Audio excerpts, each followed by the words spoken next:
अब direct cache map शुरू करने से पहले ना एक छोटा सा अगर मैं ब्लॉक डायग्राम बताऊं कहानी क्या चल रही मेरी। तो एक हमारे पास है सीपीयू सिंपली, और सीपीयू के अंदर हमारे पास क्या होगा, एक रजिस्टर होंगे, कुछ भी हो, जनरल पर्पज स्पेशल पर्पज, अभी हम उस सब चक्कर में नहीं पड़ रहे हैं, हम सिंपल एक एनालॉजी की बात कर रहे हैं यहाँ पे। ठीक। यहाँ से क्या डेटा मांगेगा, सीपीयू पे जो डेटा जाएगा ये डिपेंड करता है नंबर ऑफ डेटा लाइंस।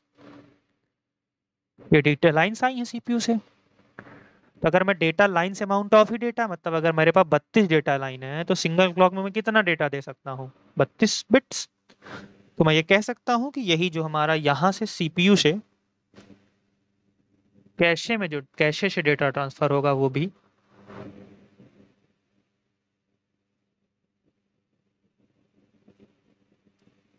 यहाँ से जो डेटा ट्रांसफर होगा वो उसका यूनिट क्या होगा। आप ये सोच सकते हैं यहाँ पे जो डेटा ट्रांसफर होगा, मतलब सीपीयू से कैशे के बीच में उसका यूनिट क्या होगा। अगर मैं सिंगल डेटा मतलब सिंगल क्लॉक की बात करूँ तो क्या जाएगा, मतलब एक टाइम में। तो ऑब्वियस सी बात है कि हमारे पास जितनी नंबर ऑफ डेटा लाइन होंगी उतना ही डेटा जाएगा। तो डेटा लाइंस मान लो 32 बिट है, तो 32 बिट है जो सिंगल टाइम में पैरेलली सीपीयू प्रोसेस करता है, तो उसे हम क्या बोलते थे, वर्ल्ड।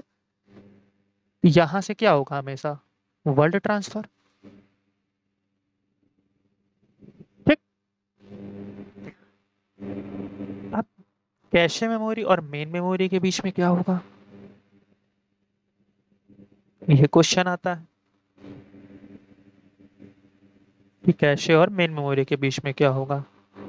सोच के देखें, अगर मान लो कोई चीज हमने ढूंढी, कैशे में नहीं थी, तो यानी कि हमें मेमोरी से उठानी पड़ी।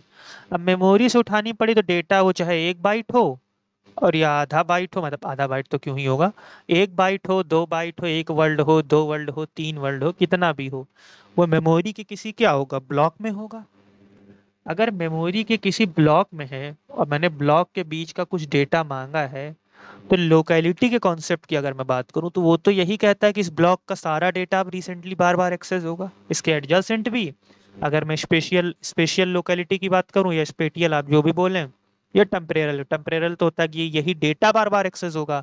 और स्पेशियल की बात करूं तो वो मैं ये कह सकता हूँ कि ब्लॉक तो बार बार एक्सेस होने मतलब अगर मैंने किसी ब्लॉक के बीच का डेटा पिक किया तो ब्लॉक एडजेसेंट में आ गया ना, ये पूरा लोकेलिटी में आ गया ना ब्लॉक। तो मैं कह सकता हूँ कि ब्लॉक बार बार एक्सेस होता रहेगा, इस ब्लॉक के डेटा ब्लॉक मतलब जो डेटा एलिमेंट्स हैं बार बार एक्सेस होते रहेंगे। तो अगर ऐसा पता है मुझे तो मैं ये ना करूँ कि इस पूरे ब्लॉक को ही कैशे में ट्रांसफर कर दूं। ठीक है। तो जो कैशे और मेन मेमोरी के बीच में डेटा ट्रांसफर होता है, ठीक है, वो हमेशा क्या होगा, ब्लॉक ट्रांसफर होगा। यानी कि जब भी आप मेमोरी से कैशे में डेटा लोड करेंगे तो आप ब्लॉक ट्रांसफर करेंगे। और मेमोरी से अगर डायरेक्ट सीपीयू को भी डेटा जाता है तो वो भी ऑब्वियसली डेटा लाइंस के थ्रू जाएगा, तो वो भी क्या होगा, वर्ल्ड वर्ल्ड ट्रांसफर ही होगा, उसे मत कंफ्यूज करें। ठीक।